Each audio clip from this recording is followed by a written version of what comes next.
சரி வந்து தொலைறேன். ஆனா ஒரே ஒரு கண்டிஷன். என்னமா கண்டிஷன் அது?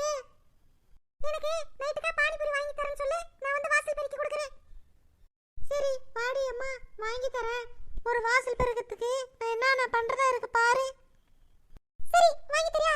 Jolly jolly. தொடப்ப எங்க இருக்குன்னு மட்டும் சொல்லு. உடனே வந்து வாசல் பெருக்கிறேன். தொடப்பம் தானே அந்த திண்ண கடையில இருக்கு. போய் நல்லா குனிஞ்சி நெளிஞ்சி நல்லா